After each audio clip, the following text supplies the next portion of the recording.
Istanbul से शाही बजरे के ऊपर सफ़र शुरू होता है, अस्कंदरून तक पहुँचे, फिर उसके बाद बैरूत की जो पोर्ट है वहाँ पर आके उन्होंने बजरे को खड़ा किया। खलीफा आपकी ज़ियारत का मुतमन्नी है और मैं आपको लेने के लिए आया हूँ। और नाज़रीन किराम, इसको कहते हैं हैबत, दीन की हैबत।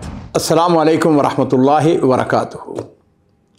बिस्मिल्लाह वस्सलातु वस्सलामु अला रसूलिल्लाह। मुअज़्ज़ज़ नाज़रीन किराम, उस्मानी दौर की बात है। आपको पता है कि उस्मानी खिलाफत जो थी वो तूल व अर्ज़ के अंदर फैली हुई थी। हुक्मरान और जो खलीफा होता था, उस्मानी खलीफा, उसकी बहुत शान व शौकत थी। अजीज़ो, हुआ यूँ कि उसको एक दफ़ा किसी ने बताया कि दमिश्क के अंदर शेख बदरुद्दीन है, बहुत बड़े आलम हैं और उनकी बड़ी शोहरत है, लोग उनके फतवे को मानते हैं, लोग उनकी इज्जत करते हैं, एहतराम करते हैं। लो जी, खलीफा ने सोचा, उसने कहा इतनी बड़ी शख्सियत है, उनसे मुलाकात करनी चाहिए, उनको इज्जत देनी चाहिए और मैं उनको इस्तांबुल के अंदर बुलाता हूँ। लो जी, उसने क्या किया जीरो, उसने अपना सदर आज़म, जिस तरह हमारे यहाँ आजकल वज़ीर आज़म कहा जाता है ना, उस दौर में जो वज़ीर आज़म का रुतबे का आदमी था उसको सदर आज़म कहा जाता था।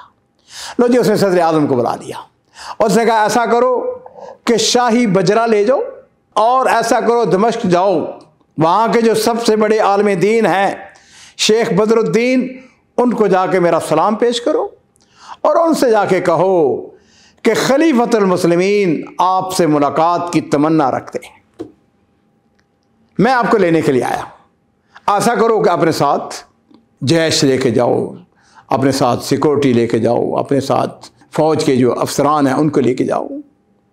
लो जी नाज़रीन किराम, आप तख़य्युल करें, इस्तांबुल से शाही बजरे के ऊपर सफ़र शुरू होता है, अस्कंदरून तक पहुँचे, फिर उसके बाद बैरूत की जो पोर्ट है वहाँ पर आके उन्होंने बजरे को खड़ा किया और उतर के वहाँ से जो रास्ता जो था वो बैरूत से दमिश्क तक, ये तकरीबन 3-4 घंटे, आजकल गाड़ी भी ऊपर लगते हैं, बहरहाल उस दिन ज़माने में 1 दिन लग जाता होगा। खैर, जिस वक़्त सदर आज़म उनके पास पहुँचे, शेख बदरुद्दीन के पास, तो देखा अपने हुजरे में वो नमाज़ पढ़ रहे हैं। जब सलाम फेरा, सदर आज़म ने खलीफा का सलाम पेश किया और कहने लगा कि खलीफा आपकी ज़ियारत का मुतमन्नी है और मैं आपको लेने के लिए आया हूँ, मेरे साथ शाही बजरा है, आप ऐसा करें, तैयारी कर लें और मेरे साथ चलें। और नाज़रीन किराम, इसको कहते हैं दुनिया के साथ बेरग़बती। आलम रब्बानी कह लगे मैं वहाँ नहीं जाना चाहता, मेरी नहीं ख्वाहिश। लो जी नाज़रीन किराम, सदर आज़म जो है वहाँ से नाकाम होके चला गया वापस। बैरूत में उसका शाही बजरा था। लो जी, तकरीबन कम व बेश 1 हफ़्ता उसको लग गया। जिस वक़्त सकंदरून, ये एक पोर्ट है रास्ते में आती है, वहाँ तक पहुँचा।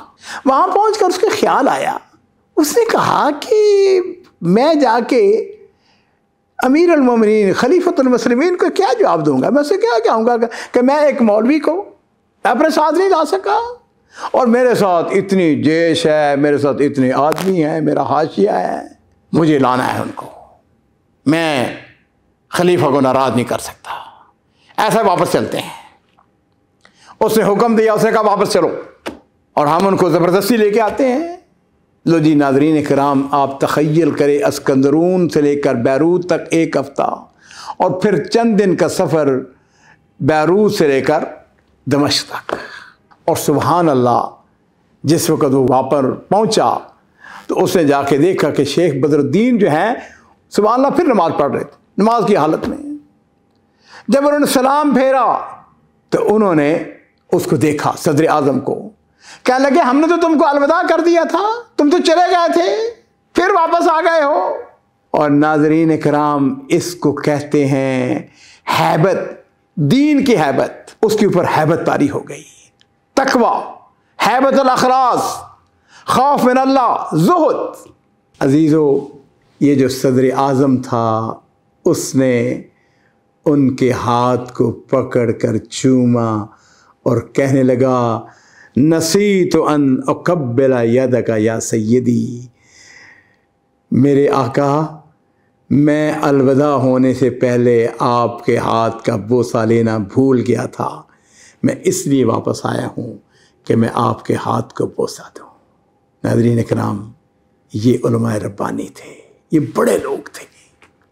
इन बड़े लोगों की बातें सुना करें, पढ़ा करें और इसको आम करें, लोगों को पता चले कि तारीख़ के अंदर कैसे कैसे बड़े लोग पैदा हुए।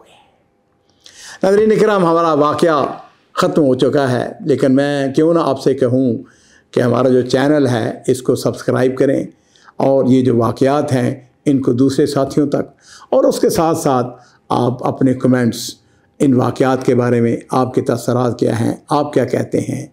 बारक अल्लाह फ़ीकुम।